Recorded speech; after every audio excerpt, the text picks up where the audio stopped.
Hello everyone. तो इस video में बात करने वाले हैं जेएसएससी द्वारा जो नई वैकेंसी जारी की गई है उसके बारे में। आप सभी को यहाँ पर मैं बता दूं 14 अगस्त को जेएसएससी ने जो एक नोटिस जारी किया जिसमें उन्होंने सचिवालय अंशु लिपिक के लिए वैकेंसी जारी की है। और ये जो वैकेंसी है ये बैकलॉग और रेगुलर दोनों के लिए अलग अलग एडवर्टाइजमेंट जारी किया गया है। तो उससे रिलेटेड यहाँ पर मैं बातें करने वाली हूँ, A to Z इस वैकेंसी के बारे में आप सभी को क्लियर करने वाली हूँ, ठीक है। और यहाँ पर एक चीज़ बता दूँ मैं कि जो जेएसएससी है जिन्होंने रिवाइज एग्जामिनेशन कैलेंडर जारी किया था उसके अनुरूप आप सभी को उस कैलेंडर में दिखेगा सबसे लास्ट में इस वैकेंसी से रिलेटेड अपडेट वहां पर भी दी गई थी, ठीक है। तो ये जो वैकेंसी है इसके लिए एडवर्टाइजमेंट जारी हो गया है, लेकिन जो आवेदन है यानी कि जो आवेदन करने का जो प्रक्रिया है वो नेक्स्ट मंथ से स्टार्ट होगा, ठीक है। सारी चीज़ें यहाँ पर मैं क्लियर करने वाली हूँ, तो प्लीज़ आप इस वीडियो को पूरा ज़रूर देखें और शेयर ज़रूर करें, लाइक ज़रूर करें। जो फर्स्ट टाइम इस वीडियो को देख रहे हैं इस चैनल पे आए तो प्लीज़ आप इस चैनल को सब्सक्राइब ज़रूर कर दें, ठीक है। बहुत इंपॉर्टेंट होने वाला ये वीडियो, इस वैकेंसी से रिलेटेड एक एक चीज़ मैं यहाँ पर क्लियर करने वाली हूँ, ठीक है। तो प्लीज़ वीडियो को पूरा ज़रूर देखें और अगर आप इंटरेस्टेड हो तो अगर आप इस वैकेंसी के लिए इंटरेस्टेड हो तो आपको इससे रिलेटेड सारी चीज़ें पता होनी चाहिए। तो चलिए यहाँ पर हम स्टार्ट करते हैं। सबसे पहले यहाँ पर आप देख सकते हो ये जो वैकेंसी है इसकी जो विज्ञापन संख्या है 24/2024 नियमित रेगुलर वालों के लिए अलग से एडवर्टाइजमेंट जारी किया गया और बैकलॉग वालों के लिए अलग से। लेकिन यहाँ पर जो एप्लीकेशन फॉर्म फिल किए जाएंगे ये दोनों के लिए किए जाएंगे, एक ही एप्लीकेशन फॉर्म दोनों के लिए किए जाएंगे और जो फीस है वो अलग अलग नहीं लगेगा, एक ही फीस आपको यहाँ पर देना होगा, ठीक है। तो यहाँ पर देख सकते हो झारखंड सचिवालय अंशु लिपि प्रतियोगिता परीक्षा 2024 JSSCE 2024, ठीक है। यहाँ पर आप देख सकते हो। आगे बात करेंगे इससे रिलेटेड, तो यहाँ पर बताया जा रहा है कि आपका जो झारखंड सचिवालय 30/7/2024 द्वारा झारखंड सचिवालय अंशु लिपिक सेवा अंतर्गत अंशु लिपिक की सूचित रिक्तियों के विरुद्ध नियुक्ति हेतु भारत के नागरिकों से विहित प्रपत्र में झारखंड सचिवालय अंशु लिपिक प्रतियोगिता परीक्षा 2024 के लिए ऑनलाइन आवेदन आमंत्रित किए जाते हैं। यहाँ पर ऑनलाइन आवेदन जो है वो जेएसएससी के ऑफिशियल वेबसाइट पर आप सभी को लॉग इन करके यहाँ पर फॉर्म भरना होगा और जब एप्लीकेशन फॉर्म भरने की तिथि स्टार्ट होगी तो जेएसएससी द्वारा आपको लिंक प्रोवाइड किया जाएगा। और जेएसएससी का जो ऑफिशियल वेबसाइट है वो आप यहाँ देख सकते हो, जेएसएससी का www.jssc.nic.in। ये जो अपडेट है, ये जो नोटिस है, एडवर्टाइजमेंट है, ये वो भी आपको जेएसएससी के ऑफिशियल वेबसाइट पे पीडीएफ फॉर्म में मिल जाएगी, ठीक है। और जो एप्लीकेशन फॉर्म का जो फीस है, जो एप्लीकेशन फ़ी है वो आप यहाँ देख सकते हो 100 रुपये सभी के लिए है, सभी जनरल कैटेगरी के लिए BC1 BC2 जो भी है उनके लिए है। और जो ST SC है उनके लिए 50 रुपये यहाँ पर जो है जो आपका आवेदन फ़ीस है वो रखा गया है। यहाँ पर आप देख सकते हो 100 रुपये है फीस, एप्लीकेशन फॉर्म फीस। और जो ST SC है, ST SC कैटेगरी में जो आते हैं उनके लिए 50 रुपये है। और जो 40% से अधिक निःशक्तता वाले दिव्यांग अभ्यर्थियों के लिए जो परीक्षा शुल्क है वो मुफ्त है, यहाँ पर कोई भी परीक्षा शुल्क उनको नहीं देना होगा। और यहाँ पर बोला जा रहा है कि बिना परीक्षा शुल्क भुगतान किए आवेदन पत्र स्वीकार नहीं किए जाएंगे और रद्द किए जा सकते हैं। तो आप सभी ने अक्सर देखा होगा कि रिजेक्शन लिस्ट भी जारी होता है, तो ये एक कारण भी है जिसमें रिजेक्शन में आपका जो है फॉर्म आ जाता है, जहाँ पर आप एप्लीकेशन फॉर्म तो फिल कर देते हो लेकिन जो एप्लीकेशन फ़ीस है वो नहीं पेमेंट करते हो, जिस वजह से जो है आपका फॉर्म रिजेक्ट हो जाता है। आगे यहाँ पर जो परीक्षा शुल्क है वो आपको वापस नहीं मिलेगा, यानी कि नॉन यहाँ पर देख सकते हो रिफंडेबल होगा। आगे यहाँ पर बताया जा रहा है इसमें कि जो ऑनलाइन आवेदन है, यहाँ पर आप सही से पढ़ोगे, सही से समझोगे तो यहाँ पर बताया गया है कि जो बैकलॉग वालों का जो रेगुलर यानी कि जो विज्ञापन संख्या 24-25 है और जो बैकलॉग यानी कि 25-24 दोनों के लिए आहत्य प्राप्त अभ्यर्थी एक साथ ही आवेदन कर सकेंगे। और इससे अगर आप दोनों के लिए अलग अलग नहीं कर सकते, यहाँ पर दोनों के लिए एक ही, अगर दोनों में इंटरेस्टेड हो आप बैकलॉग रेगुलर दोनों के लिए, तो एक ही आवेदन आपको करना होगा और आपको एक ही फीस देना होगा, यानी कि 100 रुपये ही आपके चार्ज होंगे। अगर आप चाहते हो कि आप सिर्फ रेगुलर के लिए करो तो उसके लिए भी आपको एक ही देना होगा अपना आवेदन और एक ही जो फीस है वो आपका 100 रुपये। या अगर आप सिर्फ चाहते हो कि हम बैकलॉग में डालें तो बैकलॉग के लिए आप आवेदन करोगे और फीस जो लगेगा वो 100 रुपये लगेगा। ये यहाँ पर मैंने क्लियर कर दिया। यहाँ पर जो बातें की गई है कि ऑनलाइन आवेदन भरने उपलब्ध रहेंगे, दोनों विज्ञापन के लिए आवेदन करने की स्थिति में एक ही परीक्षा शुल्क देय होगा। तो दोनों के लिए आपको एक ही आवेदन करना है और एक ही परीक्षा शुल्क जो है 100 रुपये वो आपको लगेंगे। यदि कोई अभ्यर्थी सिर्फ एक विज्ञापन के विरुद्ध आवेदन देते हैं तो वैसी स्थिति में उन्हें एक परीक्षा शुल्क ही देना होगा, एक ही परीक्षा स्थिति में एक ही परीक्षा शुल्क देय होगा। तो यहाँ पर अगर जैसा कि मैंने आपको क्लियर कर दिया कि अगर रेगुलर के लिए सिर्फ दे रहे हो तो वही आपको आवेदन करना है और वही आपको फीस देना है। आगे यहाँ पर जो रिक्त पद है, जो पोस्ट है, कितने पोस्ट के लिए निकाला गया है वो यहाँ पर आप देख सकते हो। यहाँ पर 454 पदों के लिए जो है वैकेंसी निकाली गई है रेगुलर वालों में। यहाँ पर आपको क्लियर हो गया। अनारक्षित यानी कि जनरल लोग के लिए यहाँ पर 182 है। यहाँ पर अनुसूचित जनजाति के लिए 118 है। 2 पद आदिम जनजाति के लिए सम्मिलित है। अनुसूचित जाति के लिए यहाँ पर 45 है, आप देख सकते हो। यहाँ पर BC1 BC2 के लिए भी है। यहाँ पर BC1 के लिए 37 है, BC2 के लिए 27 है और यहाँ पर आप देख सकते हो 45 है। तो इस तरह से यहाँ पर टोटल जो है आपका 454 पदों के लिए वैकेंसी निकाली गई है, जिसमें महिलाओं के लिए सिर्फ 22 है। यहाँ पर आप देखोगे सिर्फ महिलाओं के लिए भी अलग से है, जिसमें महिलाओं के लिए 22 है, ठीक है। जिसमें जनरल में 9 महिलाओं के लिए है, अनुसूचित जनजाति में 6, अनुसूचित जाति में 2, इस तरह से महिलाओं के लिए टोटल जो है 22 पद है। इसमें कोटिवार रिक्तियों की संख्या यथाचित विभाग में अनुरोध के आलोक में संशोधित की जा सकती है। आगे यहाँ पर बताया जा रहा है 4 नंबर परीक्षा के लिए आवेदन देने हेतु पूर्व अभ्यर्थी यह सुनिश्चित हो ले कि विज्ञापित पद की पात्रता के विषय प्रकाशित संबंधित शर्तों के, तो यहाँ पर बोला जा रहा है कि इसकी जो पात्रता यानी कि जो योग्यता है, आयु सीमा है, वो सारी चीज़ों को क्लियर आप समझ लें। तो यहाँ पर जो है आप देख सकते हो, यहाँ पर सैलरी से रिलेटेड अपडेट दी गई है, साथ ही आपकी जो योग्यता, शैक्षणिक योग्यता, क्वालिफिकेशन के बारे में बात की गई है, एलिजिबिलिटी के बारे में बात की गई है। यहाँ पर अंशुलिपिक झारखंड सचिवालय अंशुलिपिक सेवा में जो आपका सैलरी रहेगा वो 81,100, लास्ट आपका 25,500 से यहाँ पर स्टार्ट होगा और यहाँ पर 81,100 तक के बीच में आपका सैलरी हो सकता है। लेवल 4 की बात कर रही हूँ यहाँ पर। और यहाँ पर जो शैक्षणिक योग्यता है वो रखी गई है किसी भी मान्यता प्राप्त महाविद्यालय संस्था से स्नातक अथवा समकक्ष उत्तीर्ण, ठीक है। तो स्नातक या समकक्ष उत्तीर्ण यहाँ पर बोला जा रहा है। अभ्यर्थियों से उपयुक्त पद के विरुद्ध आवेदन प्राप्त होने की अंतिम तिथि तक उक्त तालिका में स्तंभ 4 में अंकित न्यूनतम शैक्षणिक योग्यता धारित करना अनिवार्य होगा। शैक्षणिक योग्यता के निर्धारण के लिए ऑनलाइन आवेदन देने की अंतिम तिथि को आधार तिथि रेफरेंस डेट माना जाएगा। यदि कोई अभ्यर्थी इस तिथि तक निर्धारित शैक्षणिक योग्यता धारित नहीं करते हैं तो वे आवेदन भरने के लिए अयोग्य समझे जाएंगे। कहने का मतलब है कि जब तक एप्लीकेशन फॉर्म का लास्ट डेट जब तक रहेगा तब तक आपका जो रिजल्ट है या आप उस चीज़ को क्वालिफाई कर गए हो, यानी कि आप अगर ग्रेजुएशन आपने कंप्लीट कर लिया, आपका रिजल्ट आ गया, तभी आप इसके लिए आवेदन कर सकते हो। वरना आप अगर वेटिंग में है या फाइनल ईयर में है तो यहाँ पर आपको जो है बोला नहीं जा रहा कि आपका जो है आप आवेदन कर सकते हो। यहाँ पर क्लियर बोल दिया आवेदन के अंतिम तिथि तक, ठीक है। अब बात कर लेते हैं यहाँ पर जो खेलकूद कोटा है उसके स्तर पर यहाँ पर जो है वैकेंसी है, आप देख सकते हो। एज लिमिट की यहाँ पर बात करें तो एज लिमिट जो रखी गई है वो आपका न्यूनतम जो है 21 वर्ष यहाँ रखा गया है और न्यूनतम उम्र सीमा की गणना हेतु संदर्भ तिथि जो है 1/8/2024 मानी गई है और अधिकतम उम्र सीमा की गणना हेतु संदर्भ तिथि वो भी 1/8/2024 मानी गई है। तो यहाँ पर जो मिनिमम है वो 21 वर्ष होगा और जो मैक्सिमम है वो 35 वर्ष यहाँ पर उम्र सीमा रखा गया है, ठीक है। और ये BC1 BC2 वालों के लिए 37 वर्ष, महिला जो है उनके लिए 38 वर्ष, जिसमें आपका अनारक्षित ST SC BC1 BC2 सभी आ जाते हैं, ठीक है। और यहाँ पर मैं क्लियर कर दूँ आप सभी को, जो ST SC है उनके लिए यहाँ पर जो उम्र सीमा है वो 40 वर्ष रखी गई है। आगे यहाँ बताया जा रहा है कि सभी कोटि के निःशक्त अभ्यर्थियों को अधिकतम आयु सीमा में 10 वर्षों के अतिरिक्त छूट दी जाएगी, ठीक है। निःशक्तता संबंधित प्रमाण पत्र राज्य सरकार द्वारा गठित शैक्षिक चिकित्सा पार्षद से विहित पत्र में निर्गत होना चाहिए। यहाँ पर जो निःशक्त है, जिन निःशक्त अभ्यर्थी जो 40% है ज़्यादा है, उनकी बात कही गई है कि उनके लिए 10 वर्ष का जो छूट है आयु सीमा में दिया गया है। यहाँ पर जो है उनके पास प्रमाण पत्र होना चाहिए, चिकित्सा प्रमाण पत्र भी होना चाहिए, ये सारी चीज़ें उनके पास होनी चाहिए। आगे यहाँ पर देख सकते हो, यहाँ पर बताया जा रहा है कि आयोग द्वारा प्रमाण पत्रों की जांच के क्रम में आवेदन प्रपत्र में अंकित निःशक्तता संबंधी दावे में अनुरूप निःशक्तता प्रमाण पत्र उपलब्ध नहीं कराए जाने की स्थिति में अभ्यर्थता रद्द कर दी जाएगी। तो जैसा कि मैंने कहा कि निःशक्तता की स्थिति में आपके पास प्रमाण होना चाहिए। आगे जो है भूतपूर्व सैनिकों को अधिकतम आयु सीमा में 5 वर्ष का यहाँ पर छूट दिया जाएगा।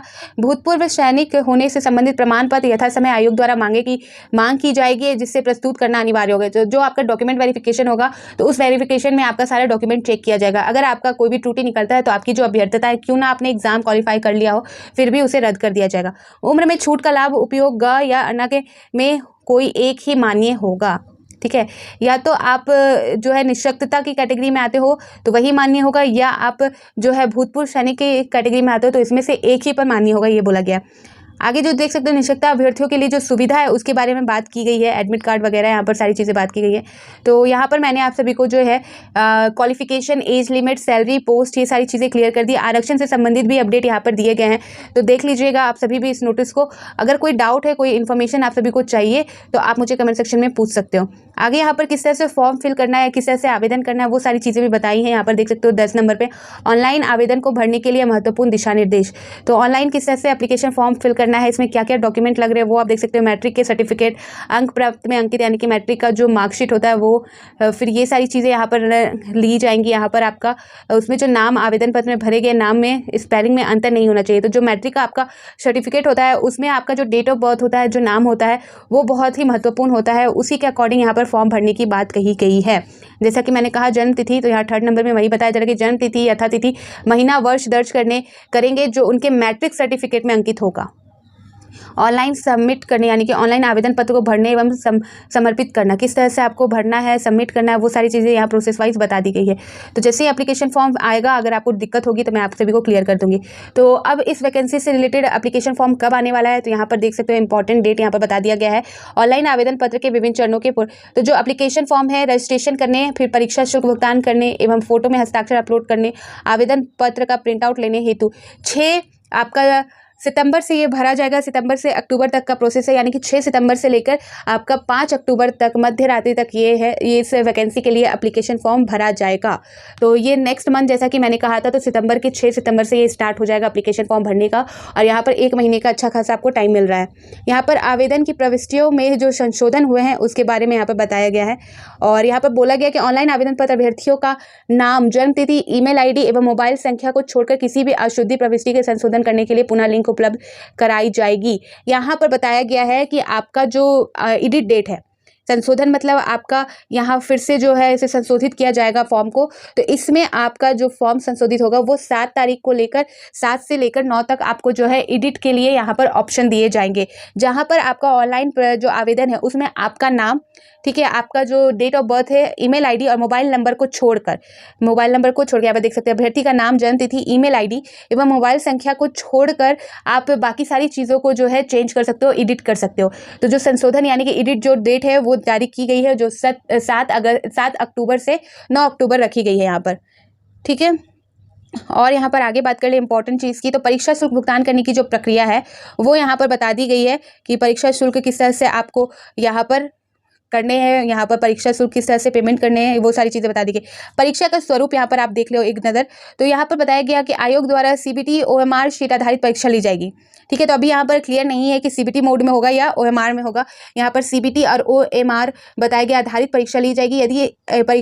यदि विभिन्न समूहों में लिया जाता है तो अभ्यर्थियों के प्राप्तांक का नॉर्मलाइजेशन किया जाएगा एवं मेधा सूची उनके प्राप्तांक के नॉर्मलाइज अंक के आधार पर तैयार किए जाएंगे। परीक्षा फल प्रकाशन के पश्चात उन्हें नॉर्मलाइज अंक ही दिए जाएंगे। तो आपका जो है नंबर जो होगा उसका नॉर्मलाइजेशन किया जाएगा, ये बताया गया। परीक्षा का जो स्वरूप है निम्न प्रकार से, यहाँ पर जो परीक्षा आपकी होगी वो किस तरह से होगा, कितने चरण में होगा, वो मैं यहाँ पर क्लियर कर देती हूँ।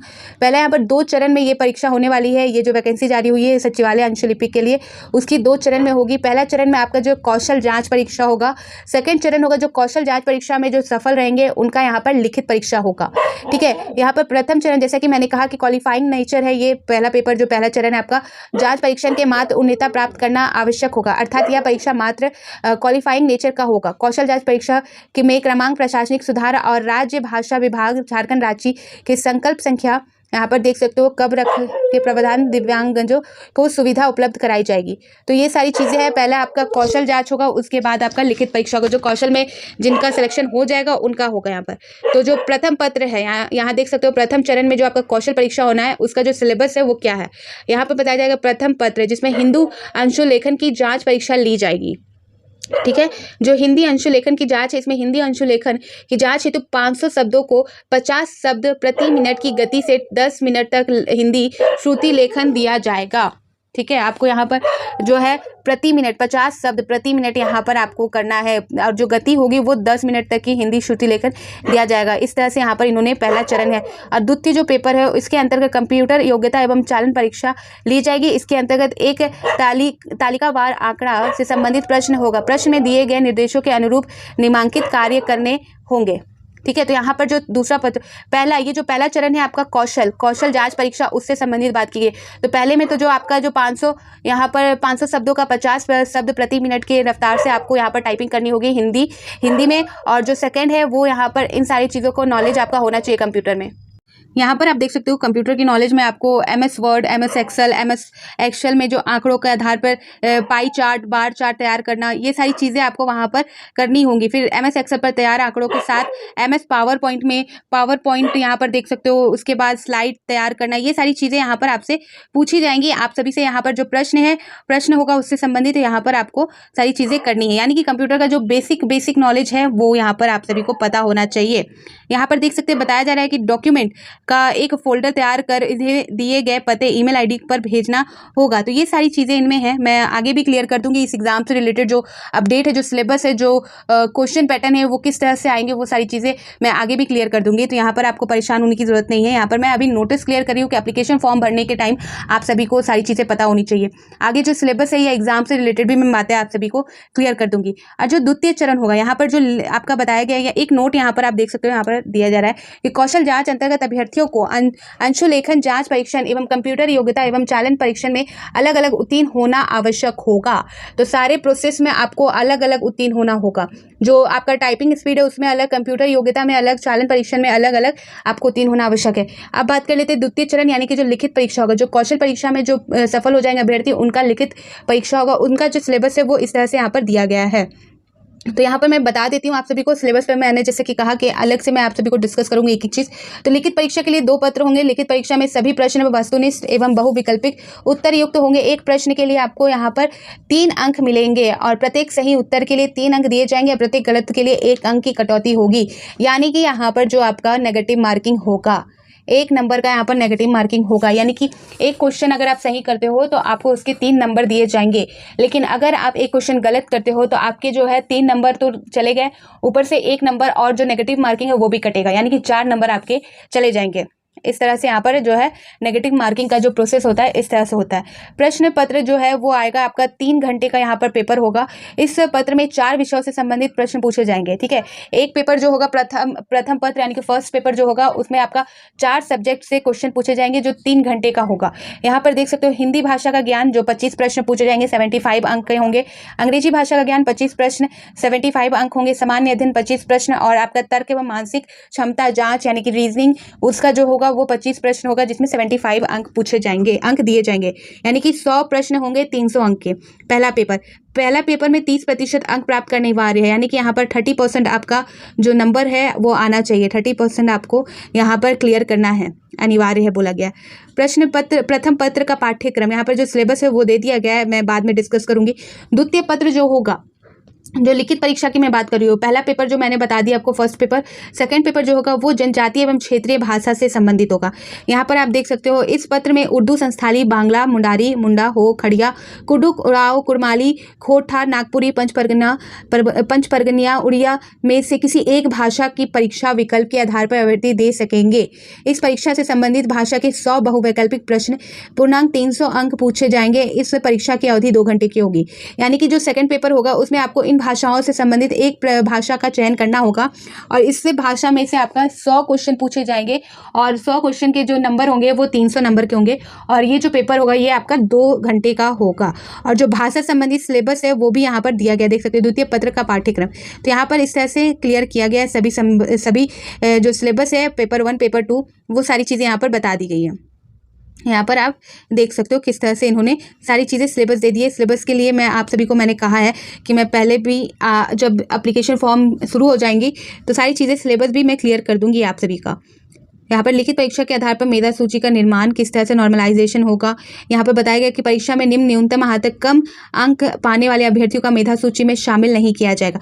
तो यहाँ पर आपको जो है 40% अंक जनरल को लाने ही लाने हैं, उससे कम होगा तो आपको यहाँ पर शामिल नहीं किया जाएगा। अनुसूचित जनजाति ST/SC के लिए 32% है। अत्यंत पिछड़ा वर्ग यानी कि BC1 BC2 के लिए 34 के लिए 34% है। यहाँ पर आप देख सकते हो।